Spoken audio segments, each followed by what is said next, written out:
नमस्कार दोस्तों, मैं हूँ शिवांगी और मैं अपने चैनल संदीप शिवांगी चौहान में आप सभी का स्वागत करती हूँ और आशा करती हूँ कि सभी लोग बहुत अच्छे होंगे। तो समूह में कई लोग मुझसे ये चीज़ें पूछ चुके हैं कि शौचालय में यानी समूह का क्या कार्य रहेगा, कि समूह को क्या कार्य करना है और जो सफाई कर्मचारी है उसका क्या कार्य है और उसको कितने पैसे दिए जाने हैं। और कई लोग यानी वहाँ पे लफड़ा हो रहा है कि 9,000 रुपये तो सफाई कर्मचारी समूह से मांग रहे हैं, ये हमें 9,000 रुपये चाहिए। तो ये सारी चीज़ें मैं इस वीडियो में क्लियर कर दूँगी, तो आप लोग वीडियो को पूरा देखिए। और अगर मेरी रिक्वेस्ट है, अगर मेरे चैनल पे नए हैं तो इसको सब्सक्राइब कर लीजिए और आज का अगर आपको वीडियो पसंद आए तो इसको लाइक कीजिए। और समूह से संबंधित अगर आपका कोई भी क्वेश्चन है तो आप लोग कमेंट कीजिए, मैं उसका आंसर देने की पूरी कोशिश करूँगी। तो इसमें मैं शुरू से आप लोगों को बताती हूँ, अत्यंत ही आवश्यक है इस क्रम में यह निर्देश निर्गत किए जा रहे हैं। एक सामुदायिक शौचालय के रखरखाव के लिए निम्न व्यवस्था अनुमान्य होगी। रखरखाव एवं मरम्मत हेतु मद। पहला, सफाई कर्मी केयरटेकर। कार्य विवरण: दिन में कम से कम 2 बार सफाई करे। मासिक राशि रुपये 6,000 रुपये। ये जो हैं ये समूह निकाल करके जो वहाँ पे केयर टेकर हैं उनको सफाई कर्मचारी को देगा। मरम्मत: बिजली, प्लम्बिंग, नल व टोंटी मरम्मत रुपये 500 प्रतिमाह। अगर जैसे कि बिजली, प्लम्बिंग, नल व टोंटी अगर कोई भी चीज़ खराब होती है तो ये ठीक करवाने की जिम्मेदारी जो रहेगी वो समूह की रहेगी। साफ सफाई की सामग्री: झाड़ू, ब्रश, वाइपर, स्पंज, कपड़े, पोंछा, बाल्टी, मग आदि 1,200 रुपये 6 माह में एक बार। तो ये 6 माह में आपको एक बार दिया जाएगा, ठीक है। निसंक्रामण सामग्री: साबुन, washing powder, air freshener, gloves, Harpic, mask, दस्ताने, एप्रन रुपये 1,000 प्रतिमाह इसके लिए मिलेगा। यूटिलिटी चार्जेस: पानी, बिजली, सॉलिड वेस्ट मैनेजमेंट रुपये 1,000 प्रतिमाह इसके लिए आएगा। अन्य रुपये 300 प्रतिमाह। अगर अन्य भी कोई खर्चा आ जाता है तो उसके लिए 300 रुपये मिलेंगे। तो ये यानी कुल मिलाकर के 9,000 रुपये हो गए। तो आपको समझ में आ गया होगा समूह वालों को कि कितना पैसा किस चीज़ के लिए है। ये नहीं है कि अगर कोई भी केयर टेकर या कोई आपसे कह रहा है कि आप पूरा पैसा उनको दे दें 9,000 रुपये, तो उनको पूरा 9,000 रुपये आपको नहीं देना है, उनको आपको रुपये देना है सिर्फ 6,000। अब देखिए नंबर 5 पे आइए। सामुदायिक शौचालय के रख रखाव हेतु धनराशि की व्यवस्था 15वें वित्त आयोग के अंतर्गत उपलब्ध कराई जाने वाली धनराशि के 25% धनराशि जो स्वच्छता व सैनिटाइजर के लिए आरक्षित है उससे की जाएगी। उपरोक्त धनराशि की अनुपलब्धता व कमी की दशा में राज्य वित्त आयोग से धनराशि की व्यवस्था की जाएगी।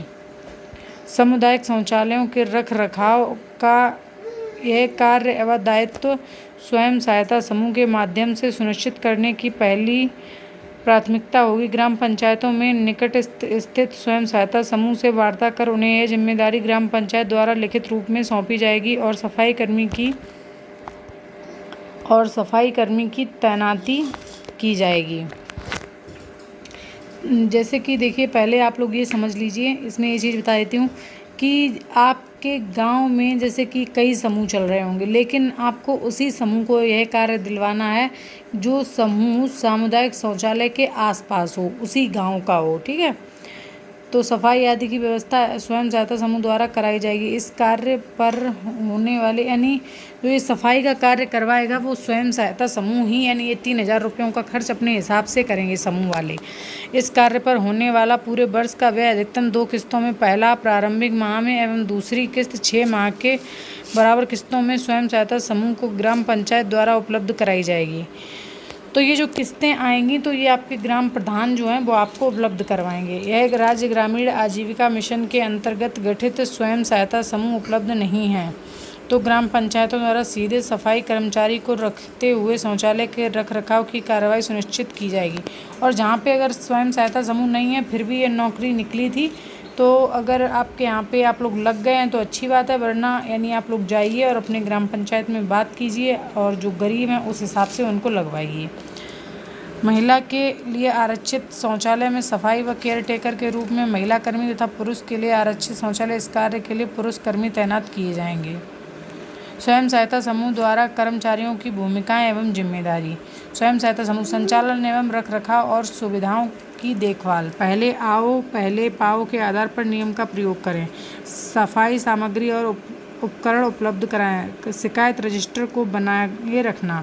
सफाई कर्मी की भूमिका, दिन प्रतिदिन की सफाई गतिविधियों को संचालित तथा सामुदायिक शौचालय को साफ रखना। स्वास्थ्य की सुरक्षा के लिए सफाई गतिविधियों के दौरान ग्लव्स व मास्क का प्रयोग करना। सामुदायिक शौचालय में चोरी को रोकना व परिसर को व्यवस्थित रखना।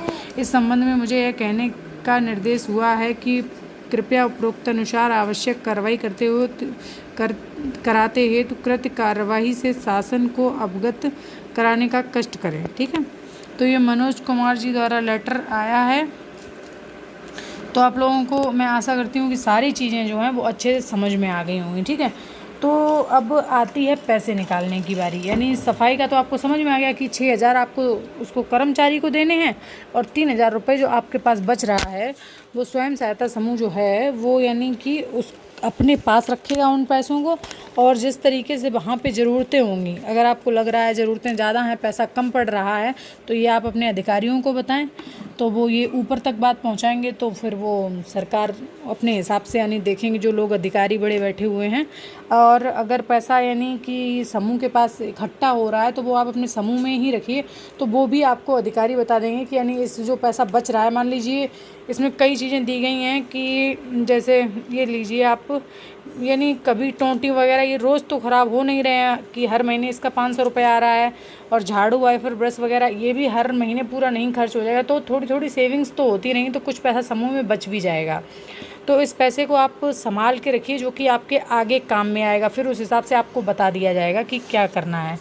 तो पैसे निकालने के लिए क्या करना है कि पैसे निकालने के लिए आप मीटिंग रखेंगी, और जो मैंने आपको बताया मुख्य चर्चा आप लोग लिखते हैं, उसी में ये भी लिखना है मुख्य चर्चा में आपको कि आज यानी फला दीदी के यहाँ पर मीटिंग की गई, और उसके बाद में यानी आज ये जो हमारी सफाई कर्मचारी दीदी जो लगी हुई हैं, केयर टेकर हमारी, उनका पैसा निकालने के लिए उन्होंने प्रस्ताव दिया। आज वो सुझाव यानी उनको दिया गया कि यानी आज जो अध्यक्ष दीदी हैं वो पैसा निकाल करके उन दीदियों को दें। तो इसमें मैं ये बता देना चाहती हूँ कि सभी शौचालय वालों का, ज़्यादातर सभी लोगों का मानदेय आ चुका है। और आप लोग जहाँ पर लगे हुए हैं, जिस समूह में लगे हुए हैं, वहाँ उनसे पता कीजिए। और अगर आप लोगों का मानदेय नहीं आ रहा है, किसी कारणवश दीदी नहीं दे रही हैं, तो आप ये बात अपने ग्राम प्रधान से कहिए, तो वो आपकी समस्या का निस्तारण ज़रूर करवाएंगे। तो आज का वीडियो आशा करती हूँ आप सभी लोगों को पसंद आया होगा, तो इसको लाइक कीजिए। मेरे चैनल पे नए हैं तो इसको सब्सक्राइब कर लीजिए। समूह से संबंधित अगर कोई भी क्वेश्चन है तो आप लोग कमेंट कीजिए। धन्यवाद।